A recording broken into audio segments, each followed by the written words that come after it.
Have you ever been driving around and seen them? The new houses that just stop halfway through being built. Well, it turns out it's not just about people running out of money. Today, we're diving into a hidden financial trap, a systematic flaw that trips up thousands of people trying to build their dream homes. It's something called the Completeness Gap. I mean, if you've spent any time in Ghana, it's a sight you know all too well. These concrete shells, these half-finished houses, just sitting there. It's such a common thing to see, but the reason it happens over and over again isn't just a string of bad luck. Nope, it's something much more predictable. And really, this whole mystery boils down to this one powerful idea. It's an error in how projects get priced from the very, very beginning. And it's the #1 reason so many of these construction dreams come to a grinding, frustrating halt. All right, so let's get right into it. What exactly is this completeness gap? Let's unpack it, because this idea is the key that unlocks this entire situation. Okay, in the simplest terms, it's the often shocking difference between the price you're told it will cost and the price you actually have to pay to finish the job. A family gets a quote, they budget for it, they start building, and then boom, they discover the true cost to get that house livable is way, way higher than they were ever led to believe. This is honestly the perfect way to think about it. That first simple quote you get, it's like buying a car as a kit of parts. Sure, you get the frame, you get the engine block, maybe the wheels, but you can't drive it. It's not a car yet. The true cost, on the other hand, is the fully assembled car, keys in the ignition, ready to go. So in home terms, that initial quote gets you walls and a roof, but the true cost includes everything you actually need to live there. The plumbing, the wiring, the plaster, the floors, the stuff that makes a building a home. So this brings us to a huge clash, really, between two totally different ways of figuring out a home's cost. Let's break down how this gap gets created by putting the traditional method up against a much more modern, data-driven approach. Okay, here's the usual suspect. This is the method that's used all the time in the informal sector. It's a simple, single number, a flat rate quoted per square meter. And look, it sounds so easy and straightforward, right? But that simplicity is exactly where the problems are hiding. So why is this method so broken? Well, for starters, it doesn't care about the shape of your house. A long, complex house with more walls is going to cost more to build than a simple square one. But this method prices them the same. It also completely misses the fact that a 2-story house has a smaller and cheaper foundation and roof than a 1-story house with the exact same square footage. But here's the real kicker. It often just leaves out massive costs like plumbing, wiring, and all the finishes.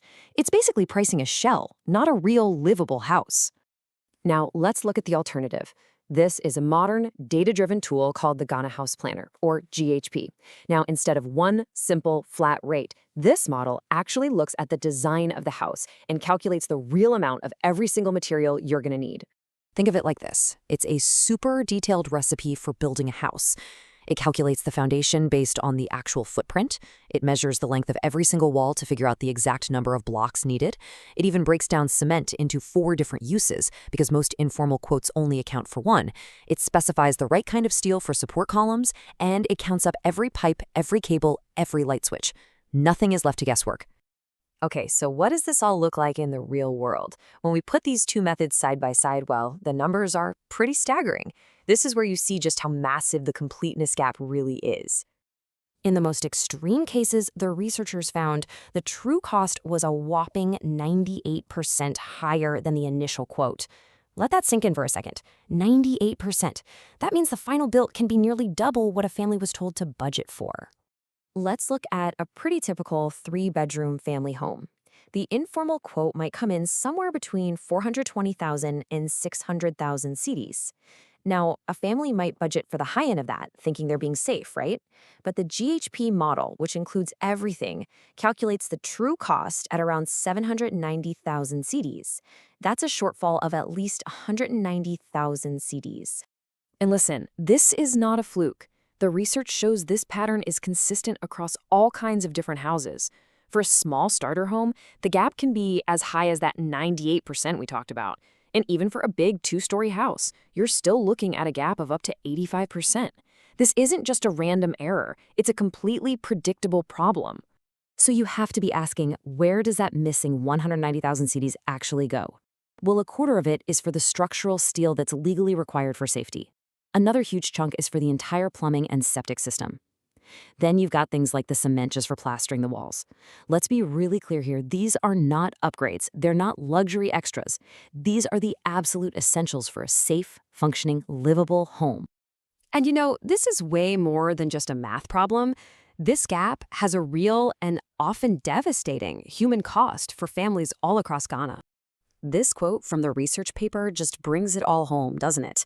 The numbers we're looking at, they are the reason we see so many of those stalled buildings.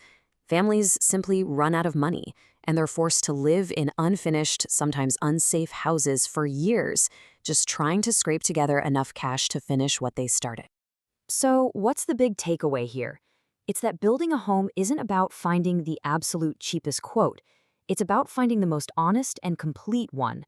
Knowing the true, full cost from the very beginning, that is the single biggest factor that decides whether a project gets finished or whether it becomes another stalled dream. And it's a powerful lesson that really goes beyond just construction.